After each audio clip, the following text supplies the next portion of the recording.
Hi, this is Deval Patrick, former governor of Massachusetts, and I've got a podcast.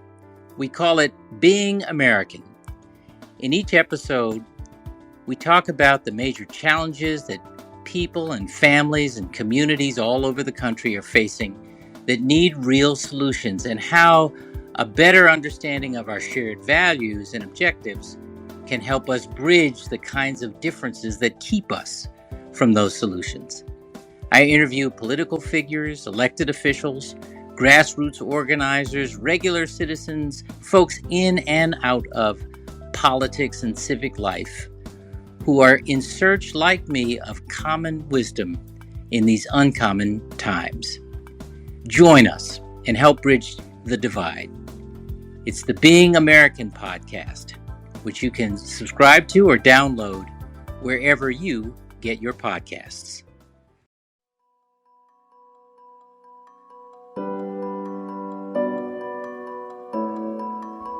Welcome to For All, a podcast by ACLU of Mississippi, focused on the people and projects that promote civil liberties and rights in our state. We're offering lessons and stories on how to advocate for all Mississippians. I'm Candace Coleman, the Communications and Advocacy Director at ACLU of Mississippi, and let's just start off by saying that this conversation is going to be very real, very raw. We are recording this literally hours after the Supreme Court decision came down that overturns Roe v. Wade. And with me to discuss that and how it's going to impact Mississippians and everyone across the United States is Vara, Lyons, our policy counsel here at ACLU of Mississippi. Welcome, Vara. Thanks, Candace. We're going to jump right into it. And today, it's been everywhere, all across the news. We know you've already heard about it, but we're going to break it down a little bit more just so people can know how this will impact women and people who can get pregnant here in Mississippi. Yesterday, or day before yesterday, there wasn't even an opinion day scheduled for today. And so I believe last night and yesterday, everyone was very anxious about what could possibly happen. And hearing it or rather reading it in that moment, I know my heart dropped. What about yours? Yeah, I think we expected this. I think we've been expecting this. You know, activists who've been in this space longer than me have been expecting this for years. It really became real for me in December during the oral arguments and the questions they were asking and the arguments they were making. And as an attorney, the fact that the Supreme Court even took this case up before December, it seemed that they were setting up the ability to overturn Roe.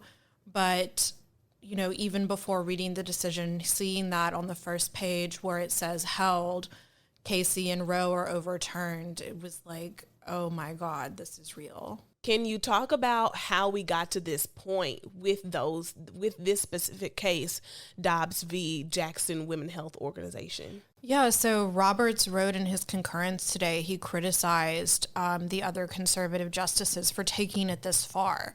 They did not have to fully overturn Roe and Casey.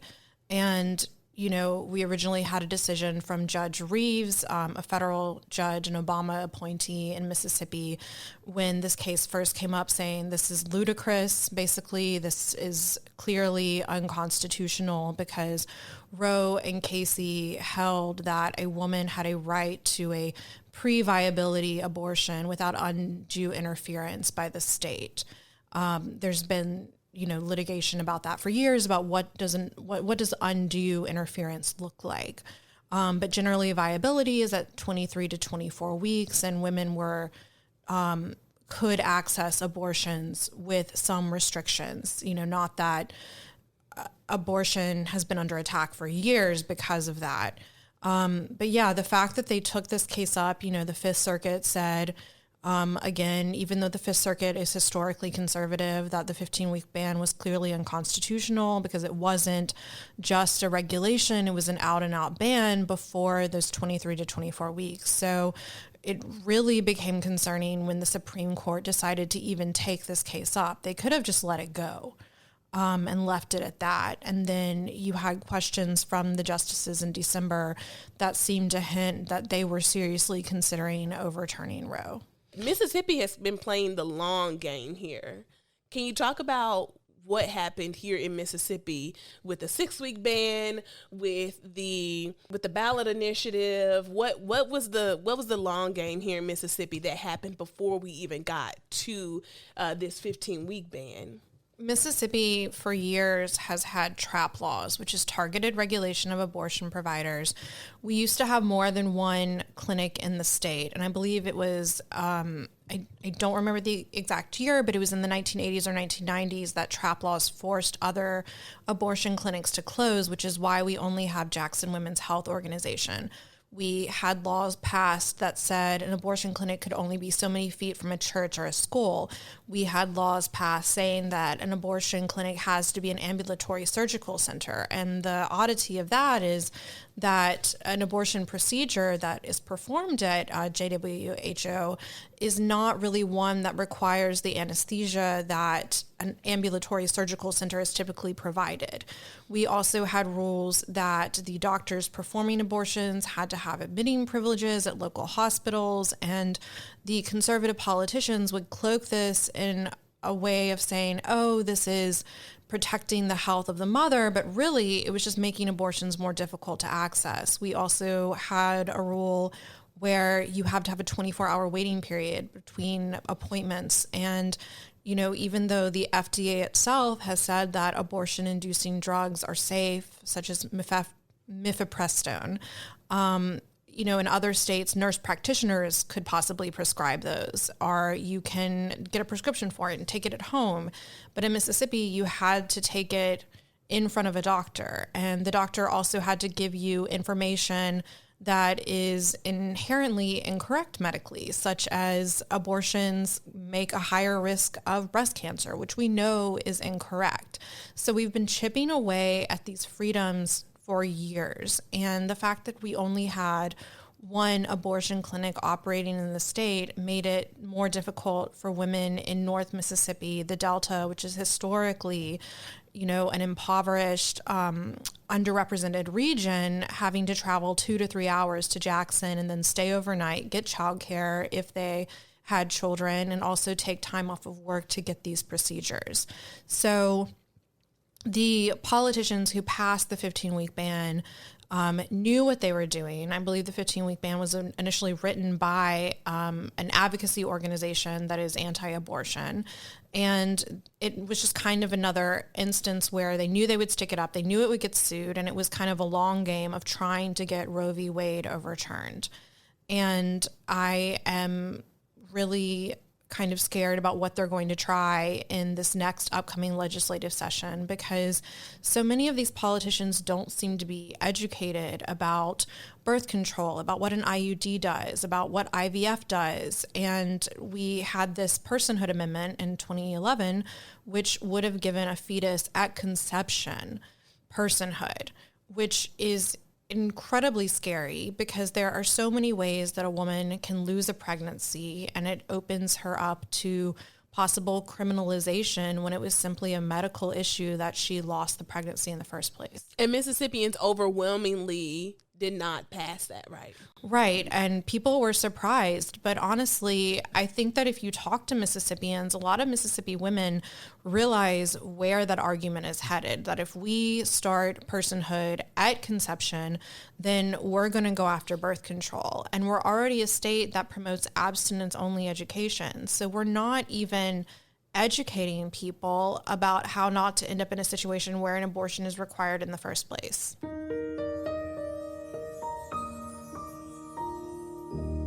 Let's talk about what's going to happen now with the trigger bans. Let's explain first to people what trigger bans are, and then how the one here in Mississippi specifically will take place after Well, in the next couple of days, maybe possibly by the time this podcast comes out, what is going to happen with the trigger bans? Trigger bans are laws that are in place by the state legislature that basically say once Roe v. Wade is overturned, abortion is outlawed.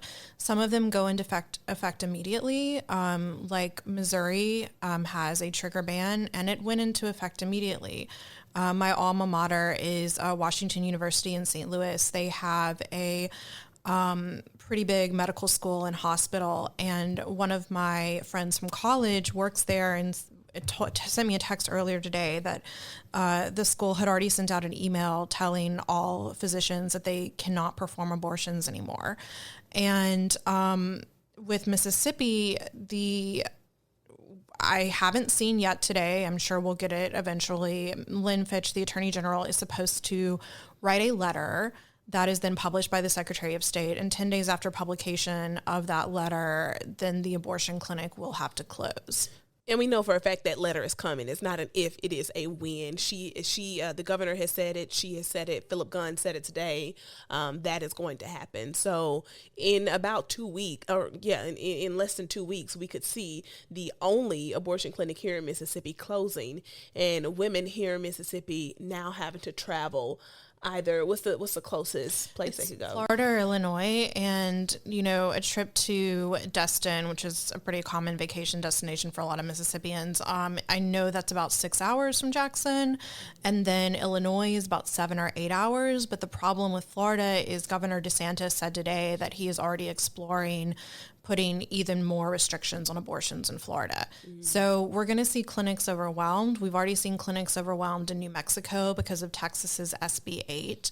And women are really going to struggle to get reproductive health care, especially women of limited financial means. Yeah, we even saw the clinic here in Mississippi starting to get overwhelmed right after SB 8 was upheld in Texas, because people were also traveling from Texas to Louisiana, trying to get that care as well. Now they're driving even further distances, having to get a plane ticket. The way that plane tickets are costing right now, One thing I will say, though, a bit of hope that I did see on social media today, different people just from all across the nation offering their homes for people to come stay in their states. If they're in New York, in Vermont, I saw a tweet in Vermont, someone, offering homes and things. There are funds out there, and I will link you all to where you can find a list of different funds that you can donate to or reach out to if you do need that service. But I do want to circle back to the impacts here. We are a part of Mississippi Abortion Access Coalition, and a lot of the other organizations in that coalition have been working really diligently, really hard, really long for years to get that access to abortion care here in Mississippi. Vara, what is something or something that you've heard from that coalition about their plans on how they'll move forward now that this has happened? It's going to be information about how to get financial resources. Like, two of the partners are Shiro and Mississippi in Action, and they have abortion funds to help people get reproductive health care. It's also going to be educating people about possibly getting abortion pills via the mail. The abortion pills by mail is something that's complicated because the FDA has said that they're safe, but states are actively going to try to ban those. And I anticipate that Mississippi is going to try to ban it. But the question in the courts is going to be, can the states do this? Because regulating the mail implicates the Federal Commerce Clause, which has typically been left up to Congress. So that is something that could be coming out this next legislative session. What else this legislative session could we also be seeing?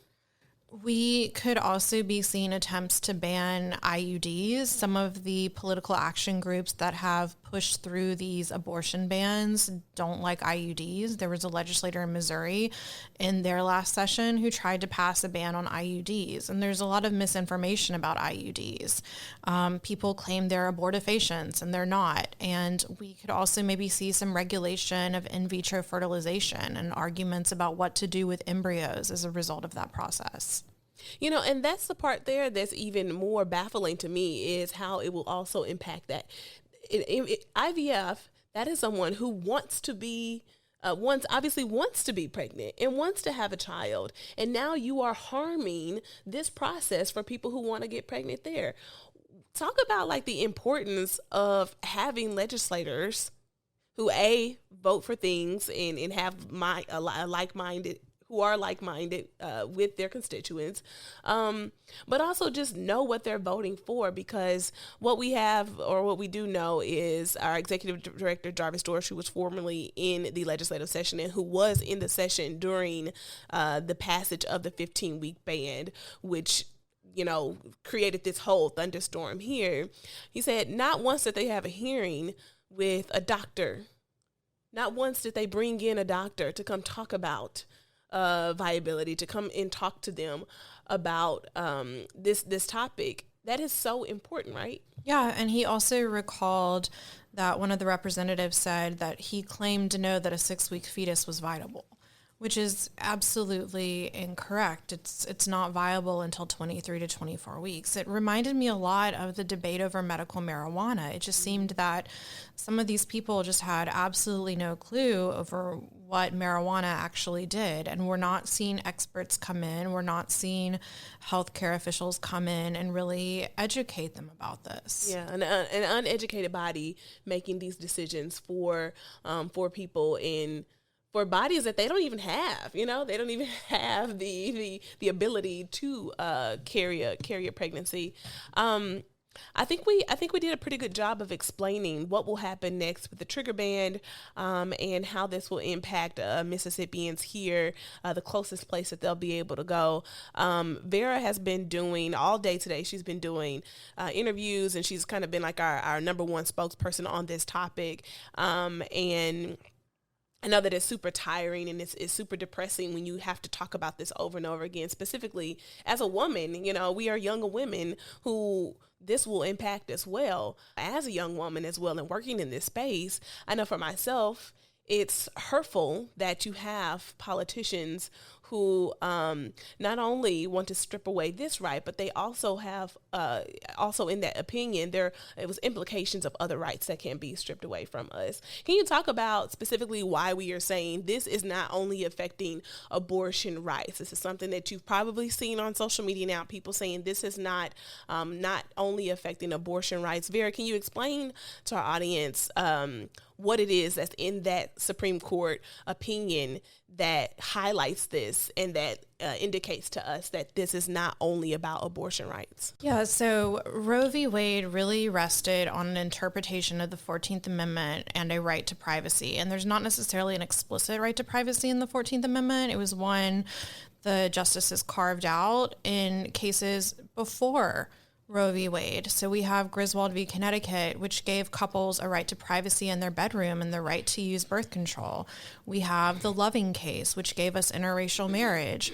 We have Obergefell, which gave us gay marriage. And frustratingly enough, in Clarence Thomas's concurrence, he calls out those cases and says they need to be re-examined. And kind of hypocritically, he failed to mention Loving, which is interesting because he himself is in an interracial marriage. Yeah, I find that funny. Yeah, I feel like it's kind of like rights for us, not rights for you. Yeah, rights for me and mine in my household over here in my situation, but not anybody else. And as a woman who grew up in Mississippi, it's incredibly disheartening. We talk about the brain drain in Mississippi and people want to leave. And it's like, I understand it at this point. It's why would you, as a young person, want to be in a state that sees your body as kind of property of the state? I hear you. Which is why we need folks to stay and fight alongside us, because if we continue to leave our voices and our opinions and how we want our state to be remembered in history, it's going to continue to get harder and harder to have those voices heard and to change the wave here in Mississippi. But I totally get it. It's really, really hard.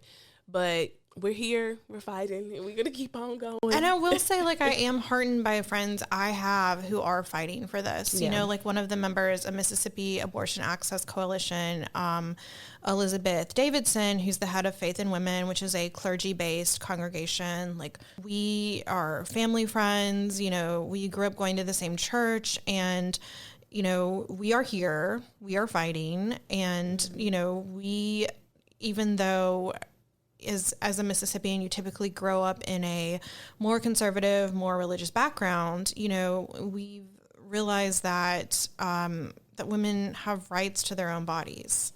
And to clarify, it wasn't necessarily my parents telling me that. Like, my parents are very supportive of my work with the ACLU, but it was the congregation we attended at the time, and it was the school I attended and the messaging we got. Like, I went to private school up until 10th grade here. I went to Jackson Prep, and for a while they had a policy that if you got pregnant, you had to leave the school. And Wow. there were girls who got pregnant, but the guy who got her pregnant got to stay. Wow. So it was that kind of ingrained misogyny that you're growing up in here.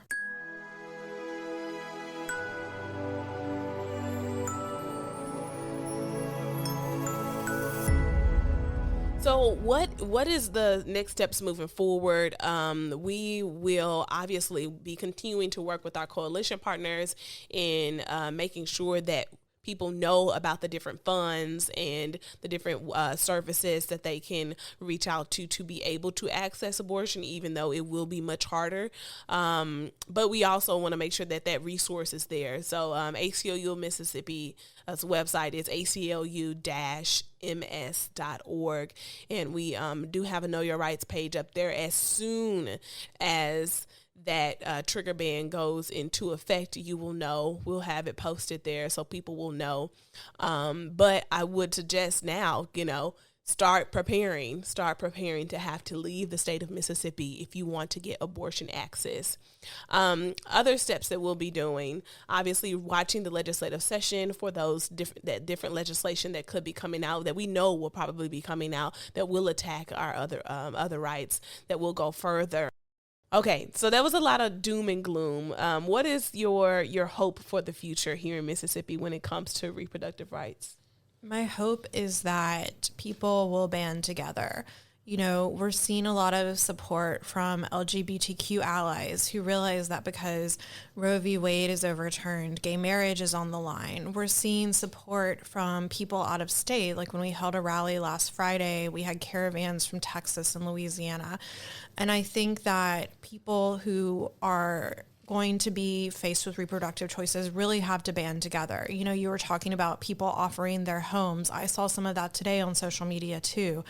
And it's not always going to be about voting, because unfortunately in this country, voting has kind of been oppressed because of gerrymandering and chopping away at the Voting Rights Act. It's really going to take us coming together and looking out for each other and getting rid of judgments. And getting rid of judgments as to like, oh, why would she have an abortion?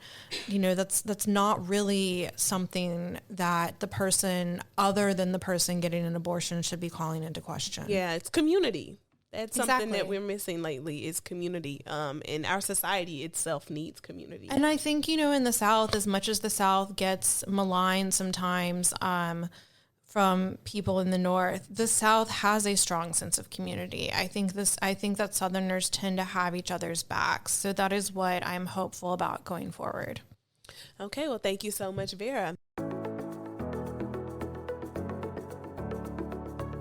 I think we kind of answered the final question that I typically ask at the end of the episode. That is, how do we show up for each other? And we just answered it there. It's building community. It is taking action together. And it's talking about these issues and normalizing the conversation around abortion so that we can take away the stigma and that we can all work together to make sure that we get that right back here in Mississippi. Thank you again, Vara, for joining me today. Remember, you all can find us on Twitter and Instagram at ACLU_MS.